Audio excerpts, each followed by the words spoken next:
The fastest way to lose your family is to hand the wrong person a large amount of money and call it love. That was the sentence repeating in my head the morning my son Daniel called to tell me he and his wife had sold their house for $620,000. I was standing in my kitchen in Columbus, Ohio, stirring cream into my coffee while soft rain tapped against the windows above the sink.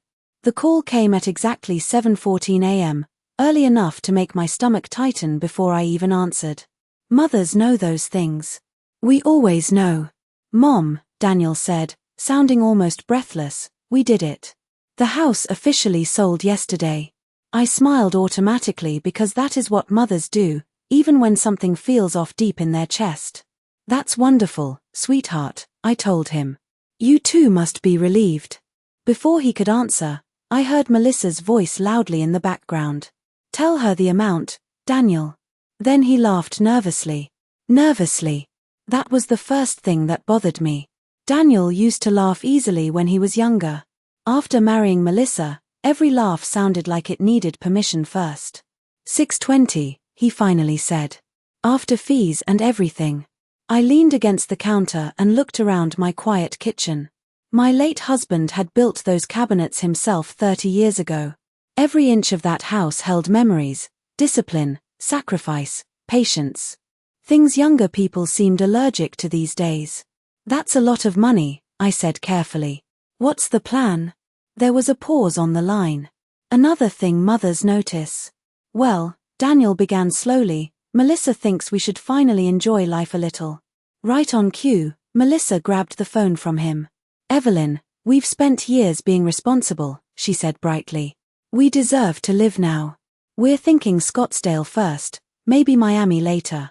Daniel needs to stop stressing all the time. Her voice had that polished sweetness that fooled everyone for the first 5 minutes. Melissa could sound warm while insulting you at the same time. It was a talent. Well, I answered calmly, just make sure you save enough for stability too. She laughed. Actually laughed. Oh, Evelyn.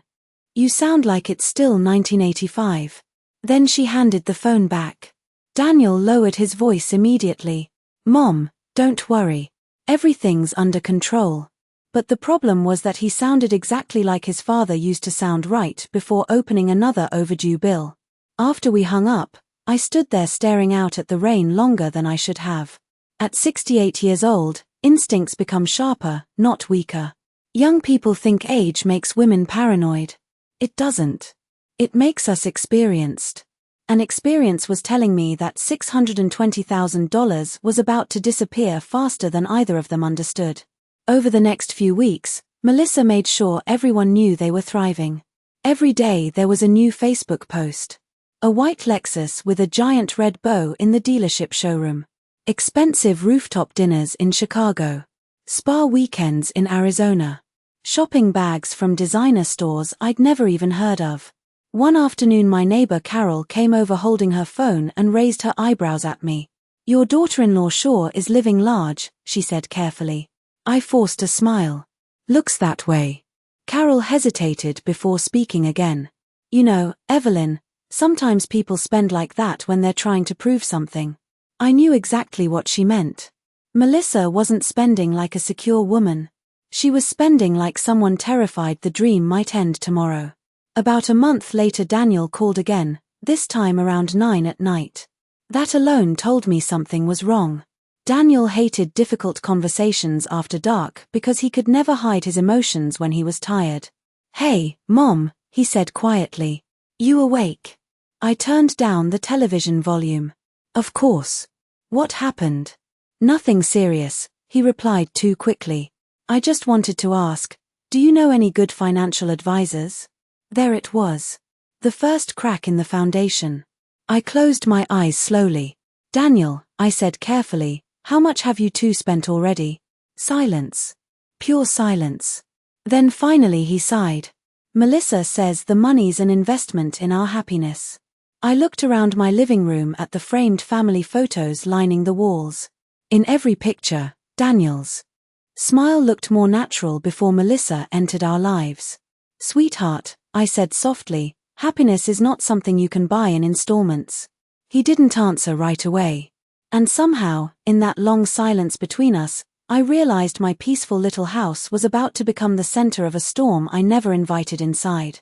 Over the next 2 months, Melissa spent money the way some people throw birdseed into the wind, carelessly and with the strange confidence that there would always be more tomorrow. Every time I opened Facebook, there was another smiling photograph proving exactly how little discipline existed in that marriage. One week it was a luxury resort in Scottsdale with matching white bathrobes and glasses of expensive wine beside a rooftop pool. The next week it was shopping bags spread across a hotel bed like trophies after a war. Daniel stood beside her in every picture smiling tightly, his shoulders a little stiffer each time. Mothers notice those things before anyone else does. We notice the tired eyes, the forced grin, the way a man stops looking comfortable inside his own life. One Sunday afternoon, I drove to Dayton to attend my granddaughter Olivia's dance recital. Melissa arrived 20 minutes late wearing oversized sunglasses and carrying a designer purse so expensive I recognized the brand from a magazine article about celebrity spending. Daniel followed behind her holding 3 bags, a garment case, and Olivia's dance shoes because Melissa had forgotten them at home. Traffic was insane, Melissa announced loudly as she slid into the seat beside me. Then she leaned over and whispered, "By the way, we are thinking about buying a vacation condo in Florida before prices go up again." I turned slowly toward her. "I thought you said you were still deciding where to settle permanently." She waved her hand dismissively. "Life is short, Evelyn. You cannot spend your whole life worrying about savings accounts." Daniel kept staring toward the stage without saying a word. That bothered me more than anything Melissa said. Silence is dangerous in a marriage. Silence means surrender. After the recital ended, we all went to dinner at a steakhouse near the theater. Olivia sat beside me coloring quietly while Melissa scrolled through furniture listings on her phone. "Look at this kitchen," she said, shoving the screen toward Daniel. "This is exactly the aesthetic I want now. Clean, modern, no old-fashioned clutter." Her eyes flicked toward me for half a second when she said old-fashioned. Tiny little insults. Melissa specialized in them. Daniel barely glanced at the screen. "Looks expensive," he muttered. Melissa laughed lightly. "Everything worth having is expensive." The waitress came by to refill drinks, and I noticed Daniel studying the menu prices before ordering. That was new. My son had never been cheap, but he had always been careful. Even as a teenager he balanced his checking account down to the penny. Now he looked nervous ordering a 12-ounce sirloin. Melissa, meanwhile, ordered lobster tails and a cocktail with some kind of imported vodka I could not pronounce. Halfway through dinner, Melissa started talking about a couple they met in Arizona. "They retired at 48, she said enthusiastically. "That is the problem with most people. They think too small. Daniel and I are finally choosing ourselves for once." Daniel shifted uncomfortably in his seat. "Melissa," he began quietly. She ignored him completely. "Honestly, Evelyn, your generation spent too much time sacrificing and not enough time enjoying life."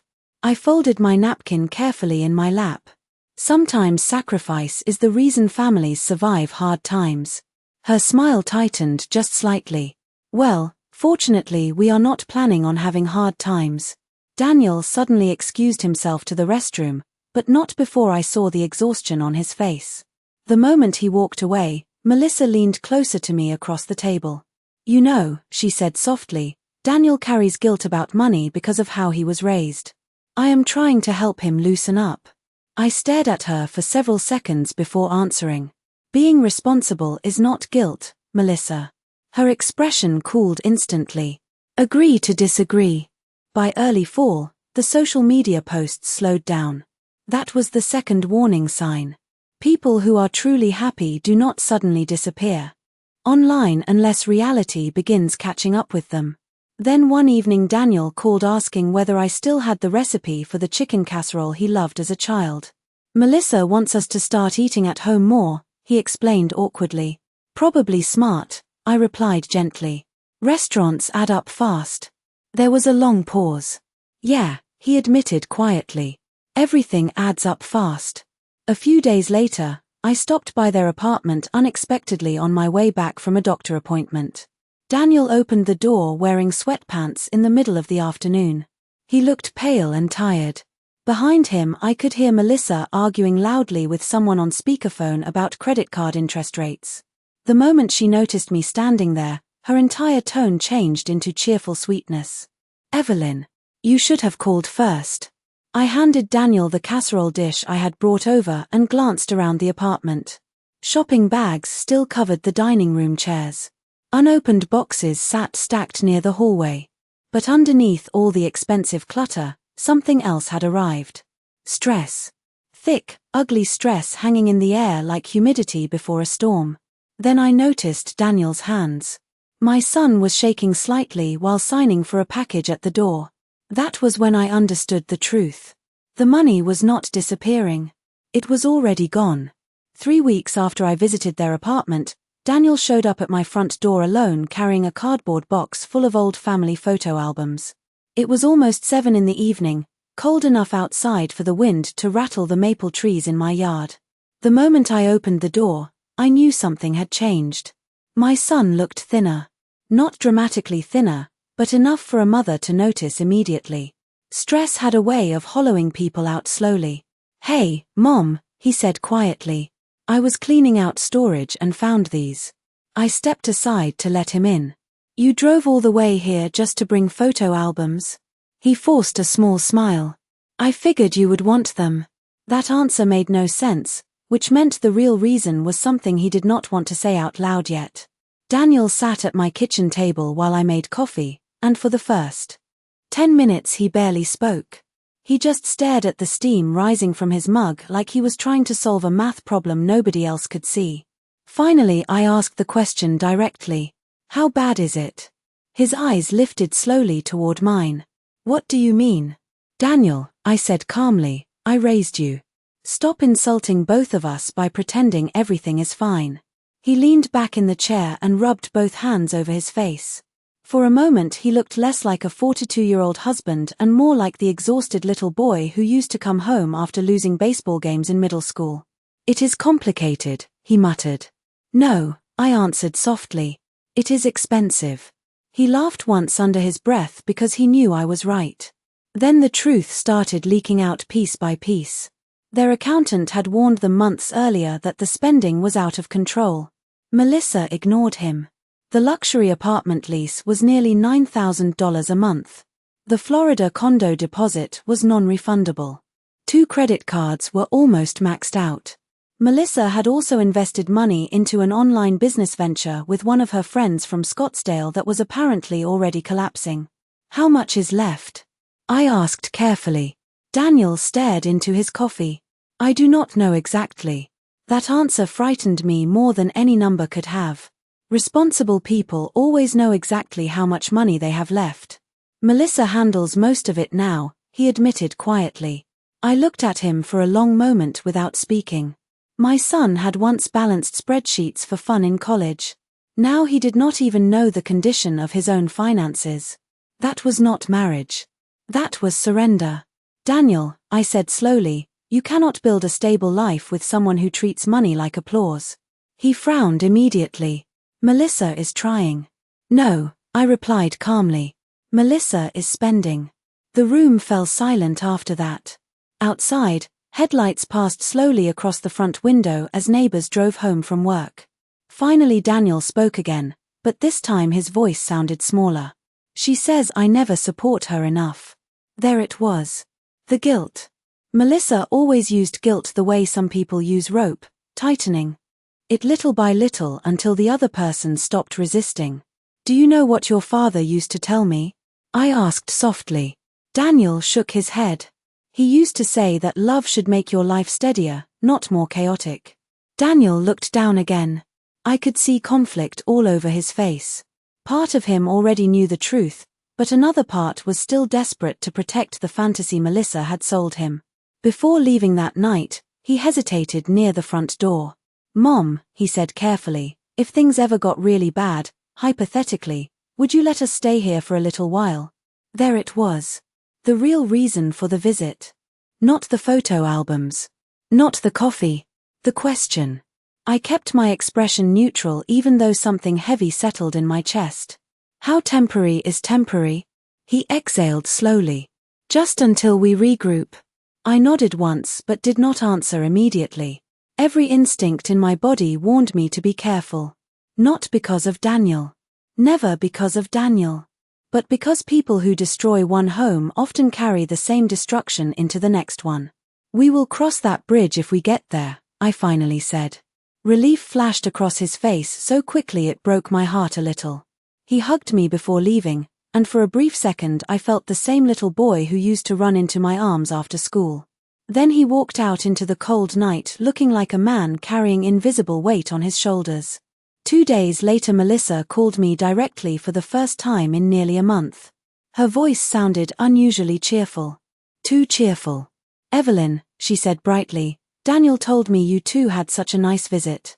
Family is everything, right?" I stirred soup on the stove while listening carefully. "Of course. You know," she continued casually, "the market is just terrible right now. So many successful people are downsizing temporarily while they reorganize investments." There it was again. Not a request yet. Just preparation. Melissa never approached problems directly. She softened the ground first. "I see," I answered evenly. "Honestly," she said with a light laugh, "sometimes I think multi-generational living is healthier anyway. Europeans do it all the time." I almost smiled at the manipulation hidden inside that sentence. Melissa was already trying to transform dependence into sophistication. "Maybe," I replied calmly. "But healthy arrangements require mutual respect." The line went quiet for half a second before she answered sweetly, "Well, obviously." But something in her tone told me she had no idea what that word actually meant. They moved into my house the first week of November, carrying far more luggage than people planning a temporary stay should ever own. Daniel rented a large moving truck even though he kept insisting they only needed a little time to regroup. I stood on my front porch in a heavy grey cardigan watching strangers unload pieces of my son's broken life onto my driveway. Expensive lamps. Decorative mirrors. Boxes labeled designer kitchenware. A 70-inch television. Melissa climbed out of the passenger side of the SUV wearing cream-colored boots that probably cost more than my monthly grocery bill. "This will be so fun," she announced brightly while surveying my quiet suburban home like a real estate investor inspecting a fixer-upper. "A fresh start for everybody." I smiled politely because I was raised with manners, even when my instinct screamed at me not to trust someone. Olivia ran into my arms immediately. "Grandma Evelyn," she squealed happily. At least one person seemed genuinely glad to be there. I held her tightly and kissed the top of her head while watching Daniel supervise the movers with the exhausted expression of a man already regretting his decisions. Melissa walked through the front door carrying a scented candle and stopped in the middle of my living room. "Oh wow," she said slowly while looking around. "This place really does feel frozen in time." There it was. The criticism disguised as observation. I calmly shut the front door behind us. "I like consistency," I replied. She gave a little laugh. "Well, maybe we can brighten things up while we are here." Daniel immediately stepped in. "Melissa, Mom just opened her home to us." "I know," she answered sweetly. "I am just saying the space could use some energy." By the end of the first day, half my garage was filled with their belongings. Melissa somehow managed to occupy most of the upstairs guest suite, both hallway closets, and part of my dining room before sunset. I noticed she unpacked decorative pillows before she unpacked Olivia's school supplies. That told me everything I needed to know about her priorities. That evening I made roast chicken, mashed potatoes, and green beans because those used to be Daniel's favorite comfort meal growing up. We sat around the kitchen table while cold rain tapped softly against the windows. For a brief moment it almost felt like family again. Then Melissa ruined it. "You know," she said casually between bites, "Daniel and I were talking about how much easier this house would function with an open kitchen concept." I slowly set down my fork. "This kitchen was designed by my husband." "Oh, I know," she replied quickly with a fake smile. "I just mean modern buyers usually prefer more natural flow now." Buyers. Not family. Not home. Buyers. Even Daniel looked uncomfortable hearing that word. "We are not discussing renovations," he muttered quietly. Melissa shrugged like he was being unreasonable. "I am just trying to help everybody think long term." After dinner, I walked into my kitchen the next morning and nearly stopped in shock. Melissa had rearranged my cabinets overnight. Coffee mugs were moved. Plates were stacked differently. Even my spice rack had been reorganized alphabetically. She stood there wearing silk pajamas while sipping green juice from one of my glasses. "Good morning," she chirped. "I hope you do not mind." The old setup was honestly very inefficient. I stared at the open cabinets for several seconds before answering. "I have used this kitchen for 32 years without confusion." She laughed lightly. "Well, now it is optimized." Optimized. As though my home was some failing corporation she had been hired to repair.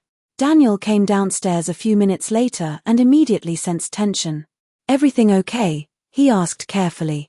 "Your wife reorganized my kitchen while I was sleeping," I answered calmly. Melissa rolled her eyes dramatically. "Daniel, tell me I am not the only person here who thinks systems matter." He looked trapped already. "Maybe we should just leave things how Mom likes them." Melissa sighed loudly enough for everyone to hear. "Fine. I was only trying to contribute." That phrase became her favorite weapon over the following weeks. Every criticism was disguised as helping. Every insult was framed as improvement.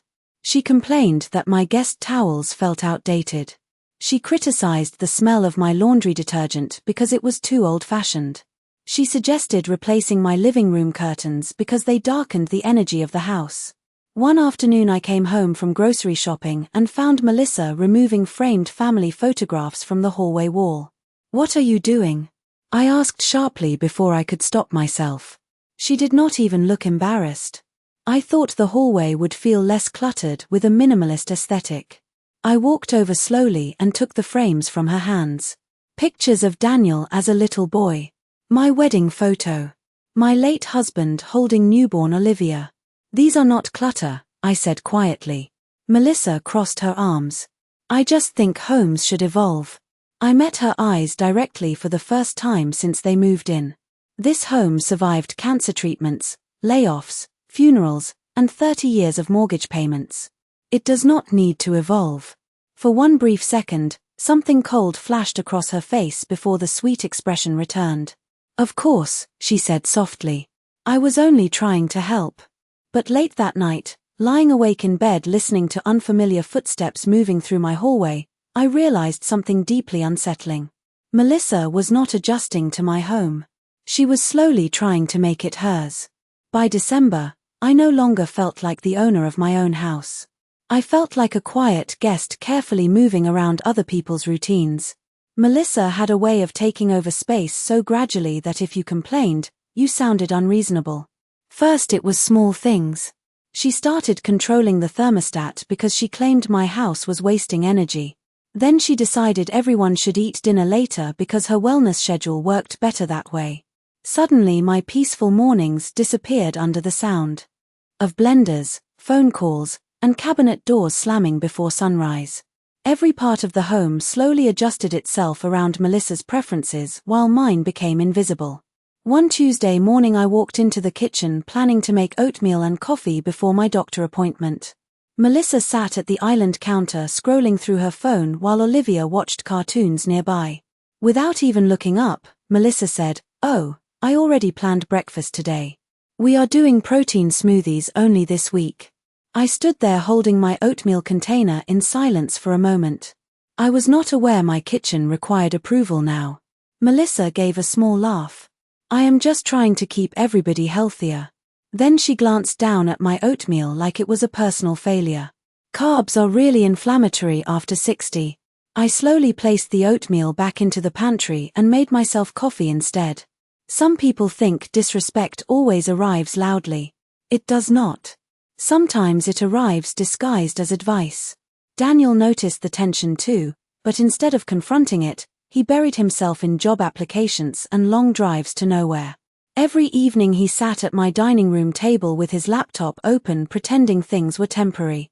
Meanwhile, Melissa behaved less like a guest and more like a woman evaluating inherited property. She started talking about better uses for my upstairs sewing room. She suggested converting my late husband's workshop into a home gym. One afternoon I walked into the laundry room and found several of my winter coats stuffed into garbage bags. "What is this?" I asked sharply. Melissa looked completely unbothered. "I was making space in the hallway closet." "Those are my coats." "Well, honestly, you only wear like 2 of them." I stared at her in disbelief. "That does not make the others yours."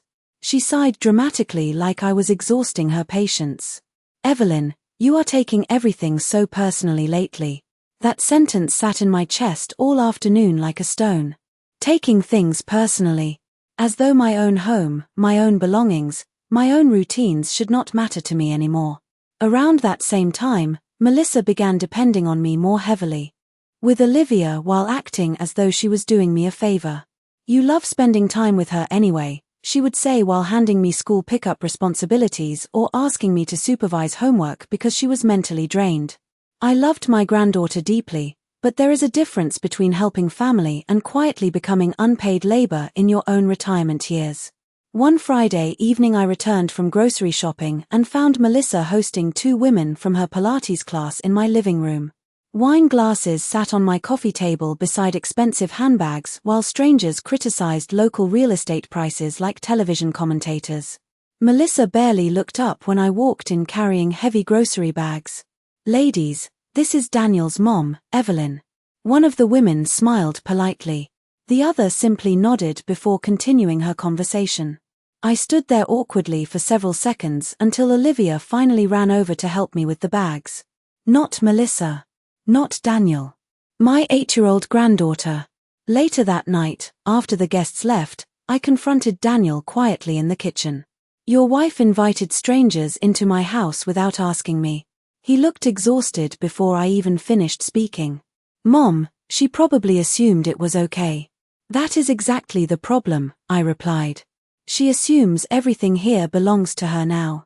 Daniel rubbed his forehead heavily. "Can we please not fight tonight?" Fight.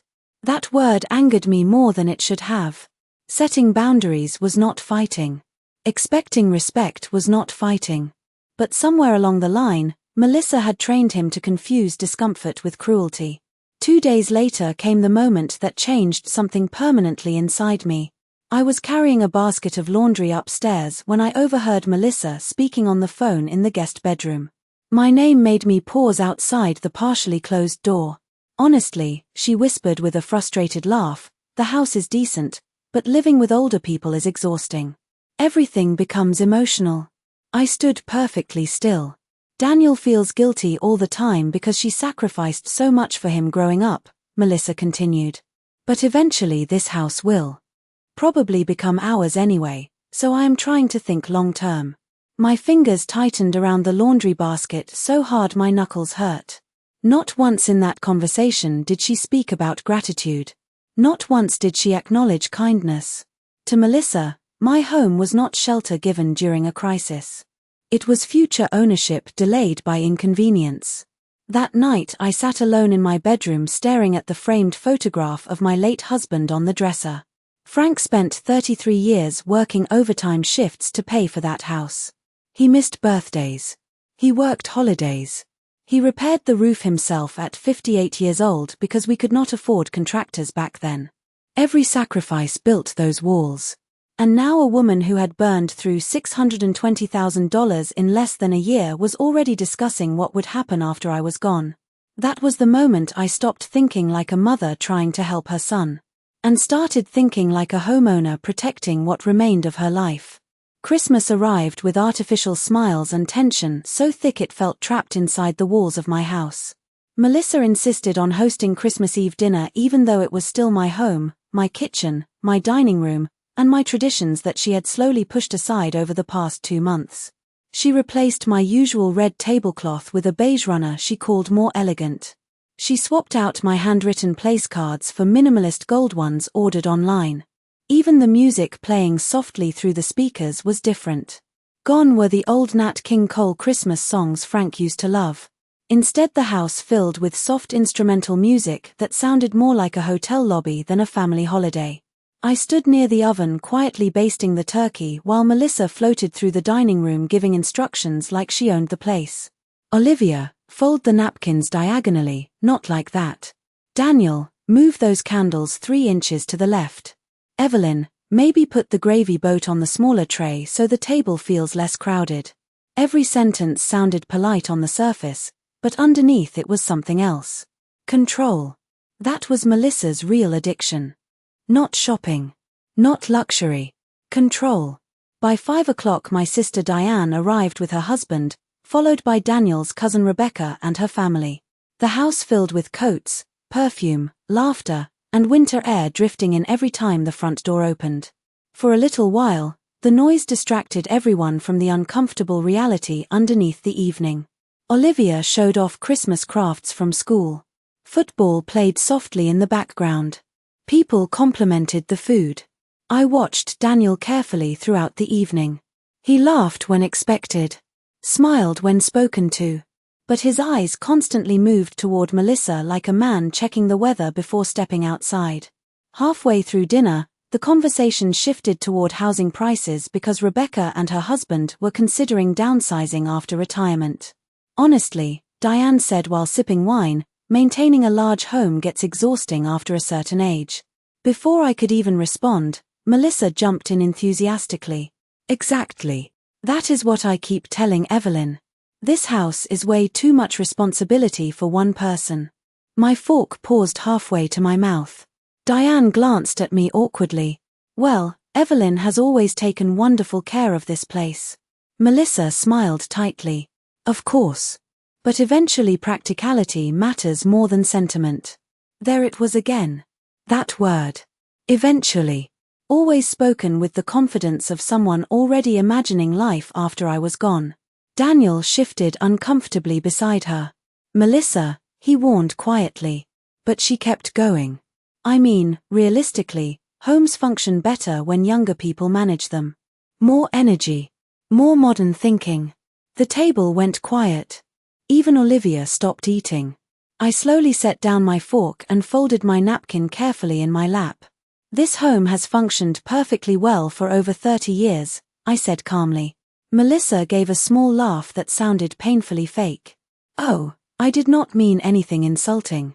I just think there comes a point where simplifying life makes sense. Rebecca suddenly became very interested in her mashed potatoes. Diane stared at her wineglass.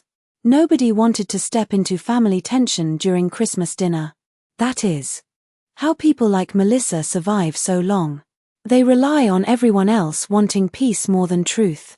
Then came the sentence I will never forget. Melissa leaned back casually in her chair and smiled at the table.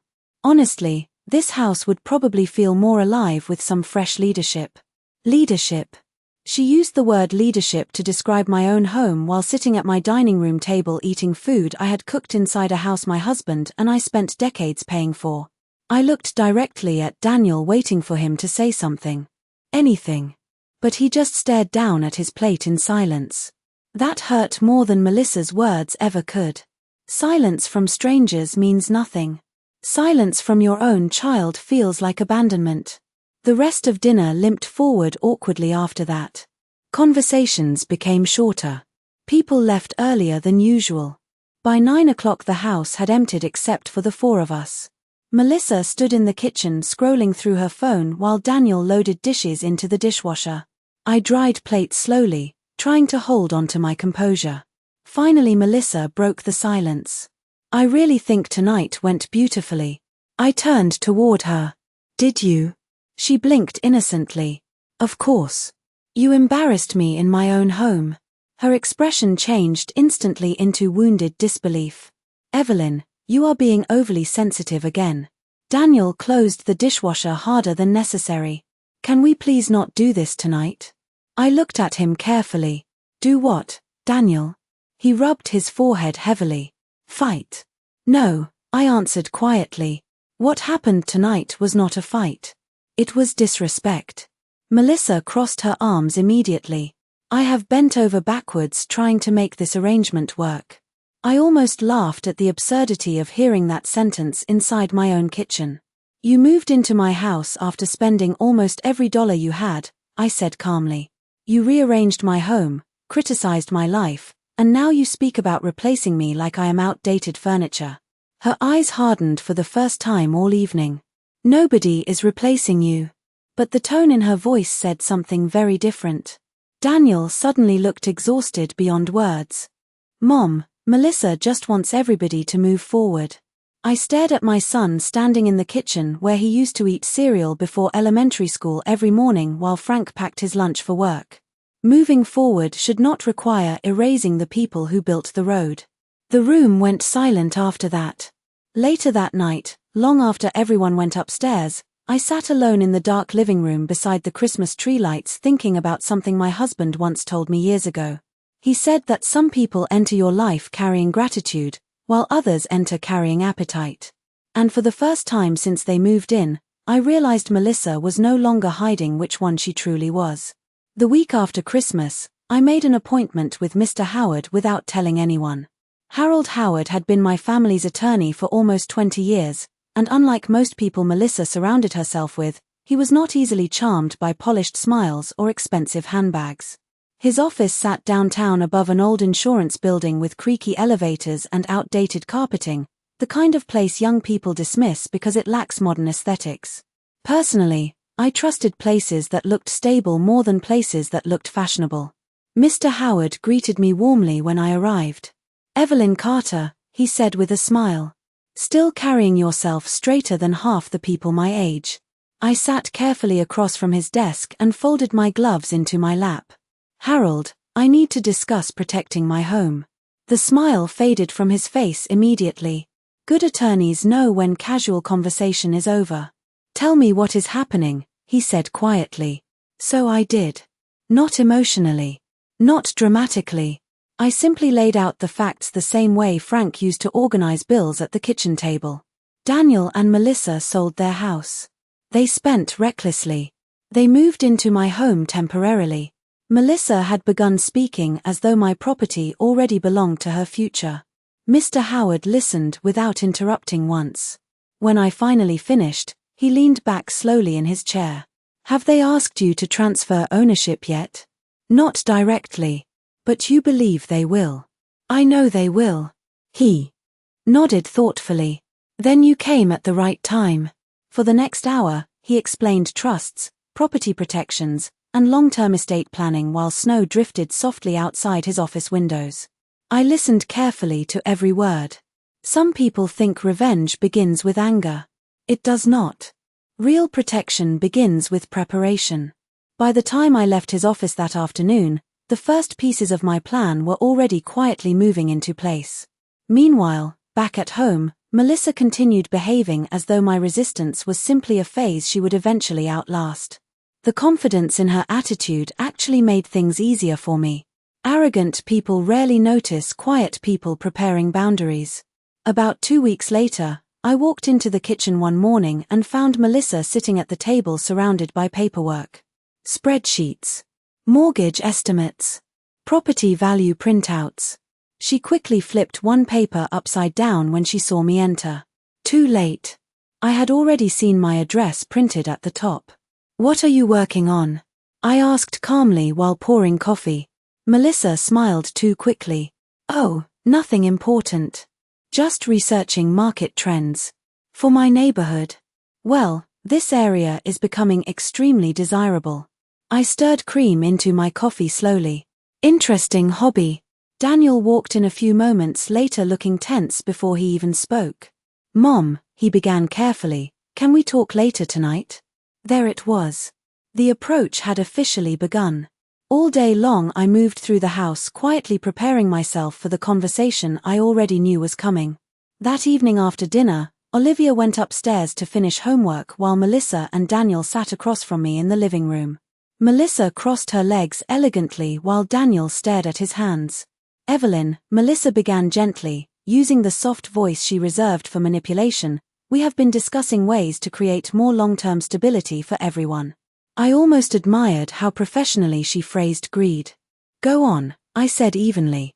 Daniel cleared his throat nervously. Melissa thinks, maybe there are smarter ways to structure the house financially. Financially, I repeated. Melissa leaned forward slightly. You have built incredible equity here.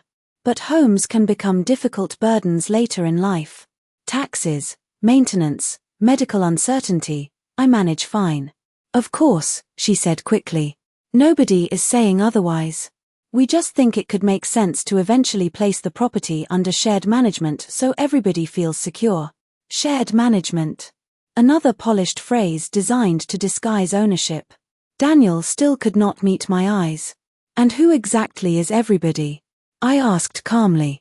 Melissa smiled patiently like she was explaining something to a child. Well, family. Daniel helps maintain the property. Olivia loves it here. We already function as a household together. There was something chilling about the way she said function instead of live. Function implied structure, control, permanence. So let me understand this correctly, I said quietly. You moved into my home after burning through $620,000, and now you would like partial authority over the only major asset I have left. Daniel immediately looked miserable. Mom, that sounds harsher than what we mean. Does it? I asked softly. Melissa's smile tightened slightly for the first time. Nobody is trying to take advantage of you. Then why am I suddenly hearing legal language in my own living room? Silence spread across the room. Finally Melissa spoke again, but the sweetness in her voice had cooled noticeably. We are only trying to think ahead responsibly. I nodded slowly. Interesting. Because responsibility did not seem especially important when luxury vacations and designer furniture were involved. Daniel winced visibly. Melissa's expression hardened. That is unfair. No, I replied calmly.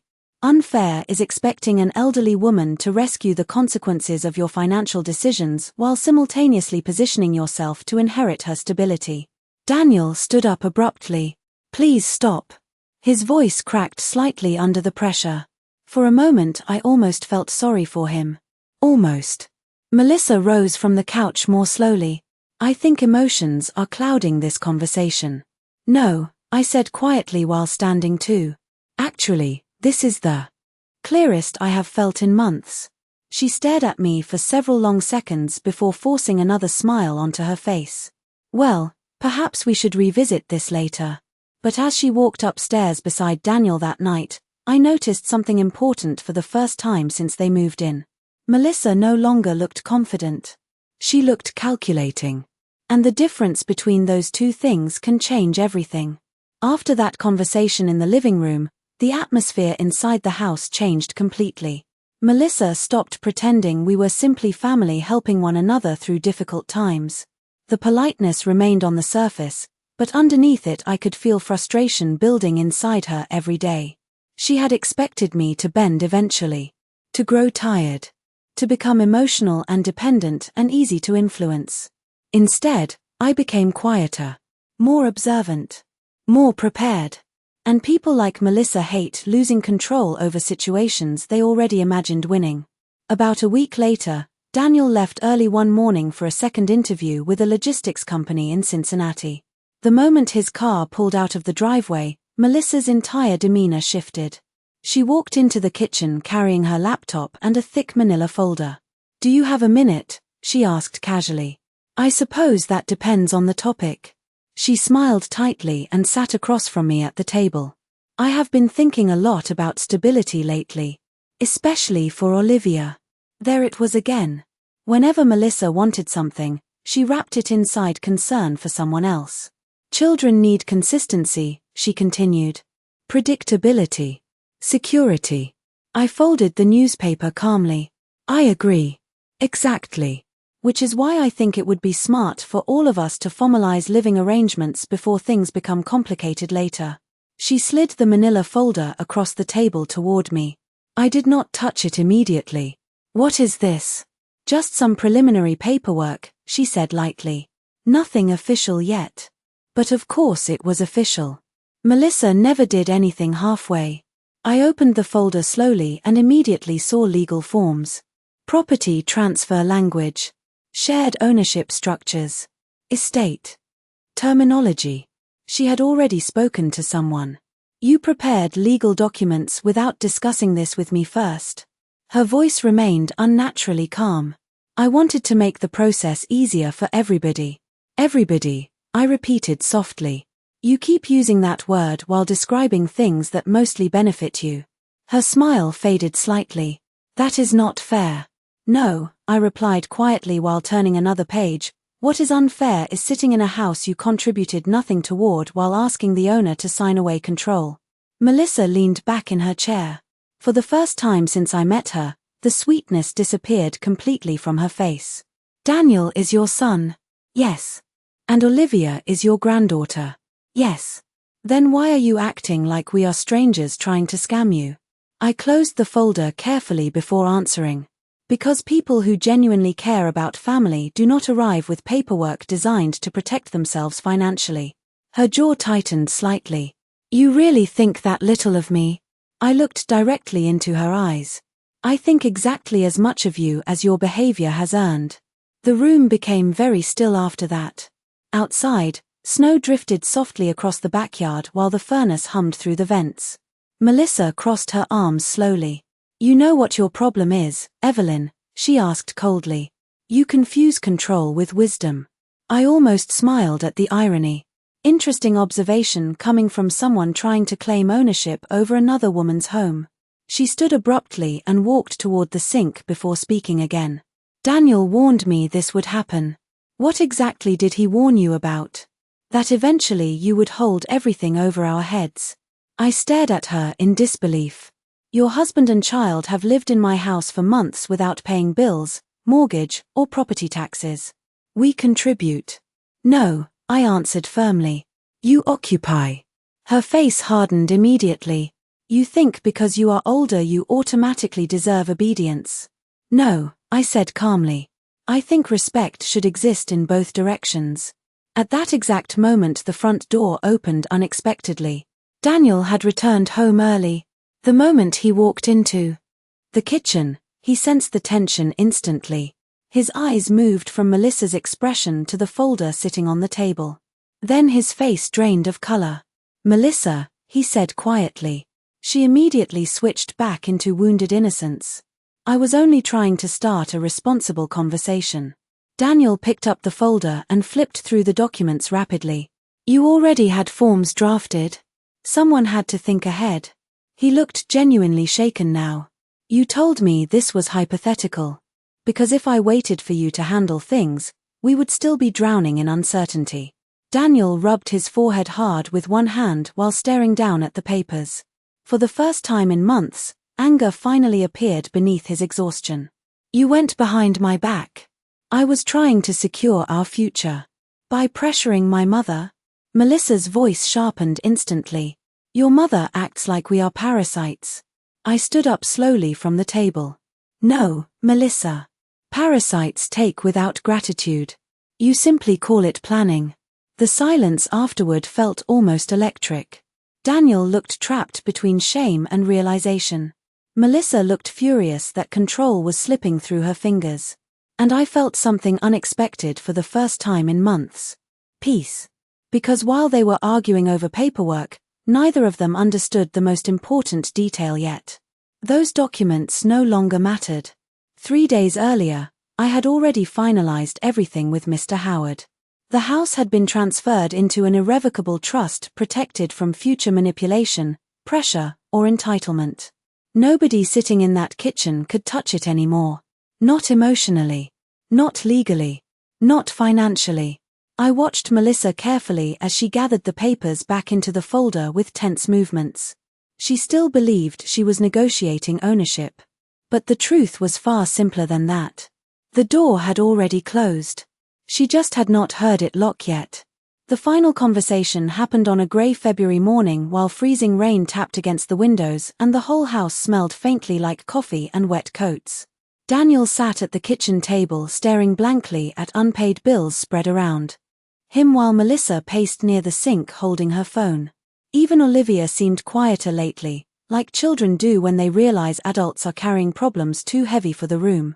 I stood calmly near the counter and watched the life they built slowly collapse under the weight of choices nobody wanted to admit out loud.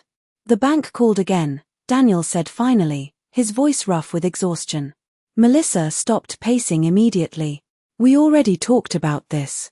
No, he answered quietly. You talked. I listened. That sentence hung in the air longer than either of them expected. Melissa folded her arms tightly.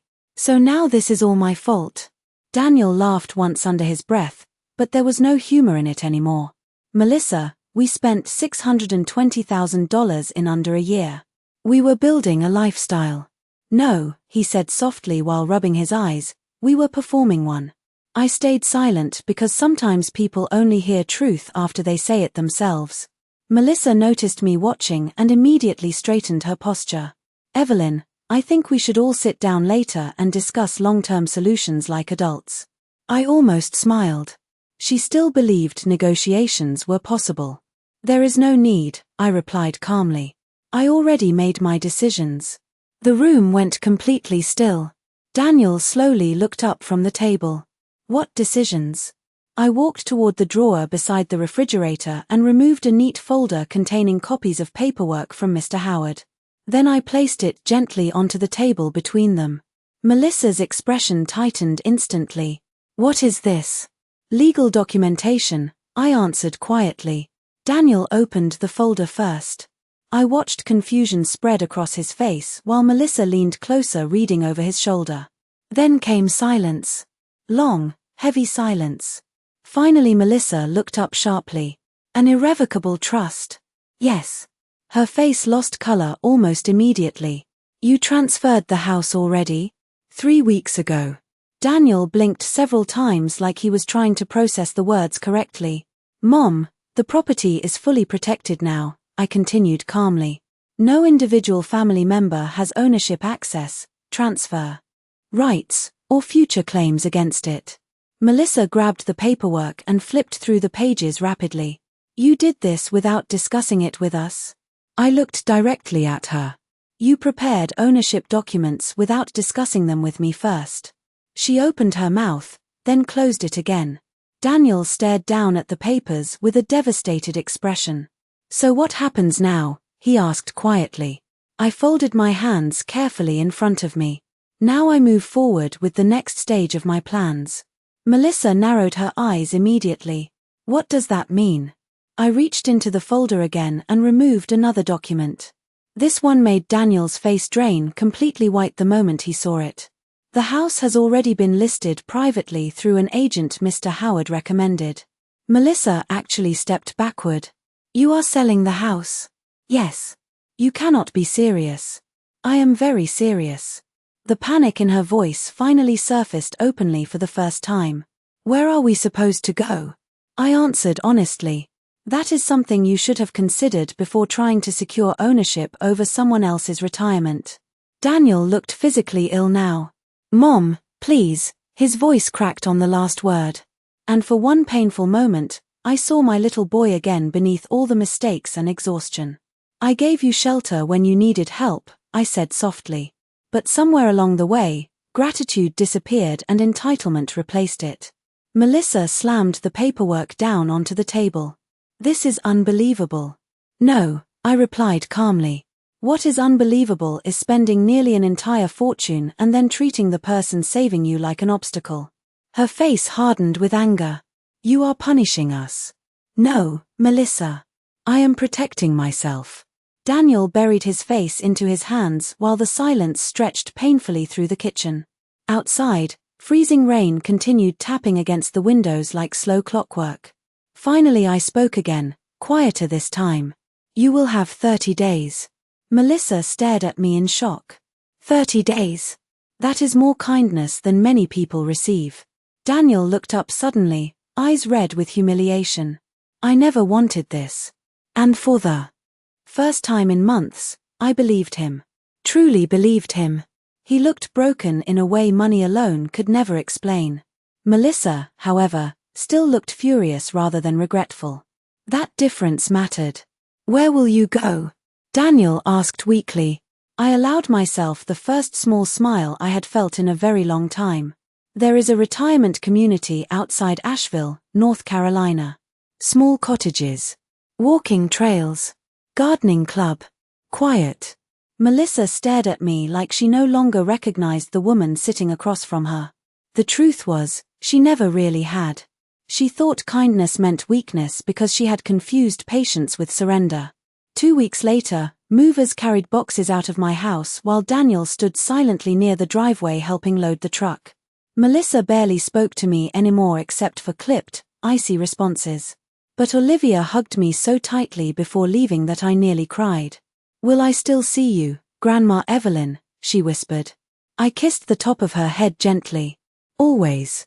After they drove away, the silence inside the house felt different than before. Not lonely. Peaceful. I walked slowly through each room one last time, touching the walls Frank painted, the kitchen counters we saved years to afford, the hallway where Daniel once measured his height every birthday.